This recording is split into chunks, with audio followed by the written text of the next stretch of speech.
A história da viúva de Naim. Toda a Judeia ficou sabendo da história sobre o filho da viúva de Naim. Naim, em hebraico, significa a bela, a graciosa. Era uma aldeia construída próxima ao Hermon, a sudoeste de Nazaré. Naim está situada na região de Sunem, onde morava a Sunamita, figura muito conhecida no Antigo Testamento. Atualmente, Naim é uma pequena cidade edificada sobre os escombros da aldeia que existiu. Jesus percorreu 38 quilômetros vindo de Cafarnaum, onde curou o servo de um centurião romano. Ele pôde chegar a Naim à tarde, horário em que normalmente se realizavam os funerais. E ele estava acompanhado por muitas pessoas felizes que glorificavam a Deus pelos sinais que haviam visto. Então, alguns dizem, que enquanto saía a caravana da tristeza, do choro, Jesus estava vindo com a caravana da alegria, da felicidade. E um milagre vai acontecer. Enquanto a caravana da morte está saindo da cidade, a caravana da vida estava chegando. Mas Jesus, quando rodeava e subia a encosta que leva à cidade de Naim, encontra um cortejo fúnebre.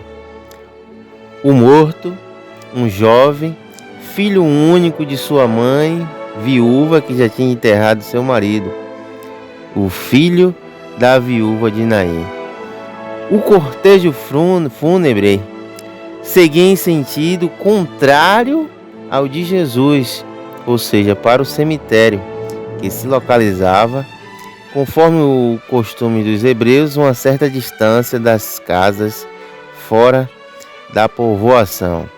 Mais ou menos a 10 minutos a leste de Naim. Ainda hoje são vistos sepulcros abertos na rocha. E há esse contraste de ânimos que podemos observar. De um lado, uma multidão alegre pelo que presenciaram com Jesus. De outro lado, parentes e amigos choravam a morte de um filho querido.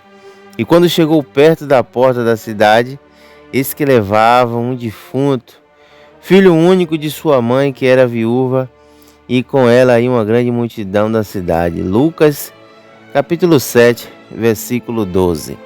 Além de ser já desprezada pela morte do seu esposo, porque agora ela estava viúva, agora ela estava enterrando a única fonte de alegria e de felicidade que permanecia viva em seu coração, que era o seu filho, que estava assim sendo levado, sepultado para o cemitério. A esperança daquela mulher havia esgotado, esvaído. Os sumos sacerdotes que acompanhavam o cortejo fúnebre, sem nenhuma compaixão, andavam alguns metros à distância, porque eles achavam que não poderia se contaminar com nenhum morto. E muitas pessoas daquela família iam sofrendo por ter perdido mais um ente querido. A viúva de Naim e a mãe do jovem morto via a tragédia da sua vida se agravar ainda mais. Já havia perdido seu marido, como já falamos, e passado por um sofrimento enorme. Como uma mulher naquela época não podia ter emprego e salário, restou um único filho para prover o seu sustento. Porém, com a morte de seu filho, esta viúva sofrida, além do sofrimento da separação pela morte de sua família, estava agora sozinha, sem nenhum meio de sustento. A viúva de Naim estava exposta à solidão e à miséria. Os moradores da cidade ficaram comovidos ao tomar conhecimento daquela tragédia que se desdenhava. Logo, se juntou muita gente abalada pela morte do filho da viúva, ainda mais tocada por seu próprio destino, que se revela entristecedor. E Jesus, ao vê-la, a Bíblia diz que ele se moveu de íntima compaixão por ela. Um pleno lance, o mestre entendeu a vida daquela pobre mulher.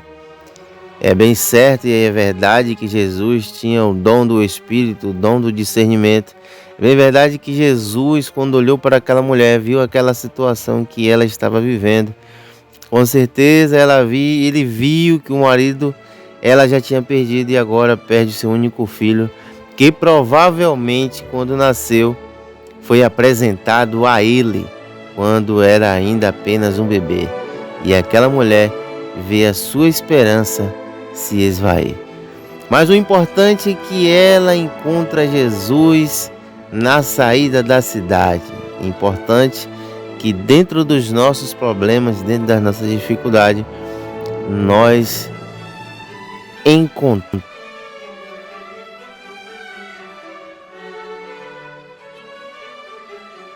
encontrarmos Jesus em nosso caminho. O mestre, movido em si mesmo, aproxima-se do esquife. Esquife aqui é madeira, é uma espécie de urna fúnebre, caixão, e o toca. O cortejo é paralisado. Pela tradição e recomendação da lei cerimonial, não se podia nem tocar nenhum morto, que dirás parar um cortejo, né? Quem é que teria tal autoridade de parar um cortejo fúnebre hoje em nossos dias? Só se a pessoa tivesse fora de si. Mas a vida estava diante da morte. E veja o que vai acontecer quando Jesus encontra a morte. Mas o mestre não se prende à letra nem aos rituais humanos e nem aos costumes. Ele não fica insensível ao sofrimento humano como aquele sumo sacerdote que ia acompanhando a distância porque não poderia tocar em coisa morta para não se contaminar segundo os seus costumes.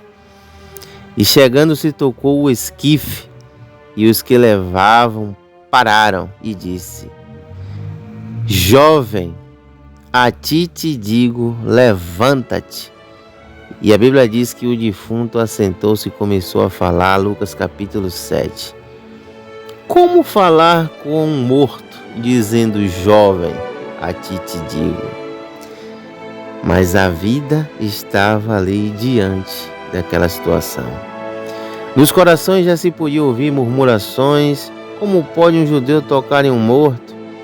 Mas o mestre mostra que é Senhor da lei, da vida e da morte.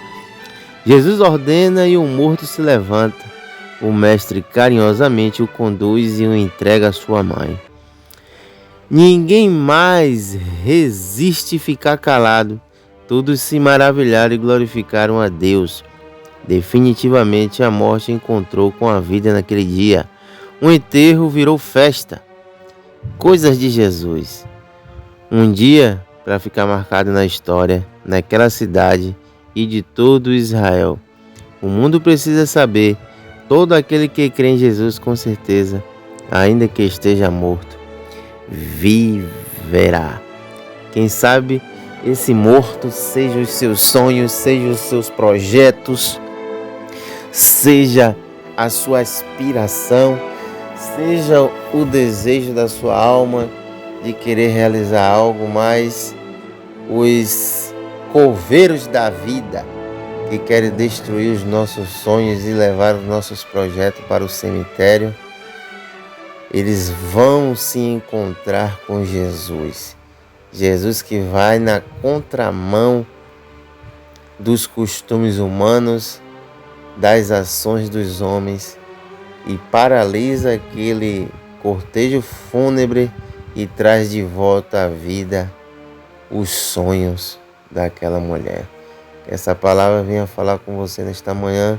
Jesus transforma o choro em alegria, mas tudo é na sua vontade, no seu querer e no seu propósito. Que Deus te abençoe, que Deus te guarde e até o próximo vídeo examinando a Escritura. Deus te abençoe.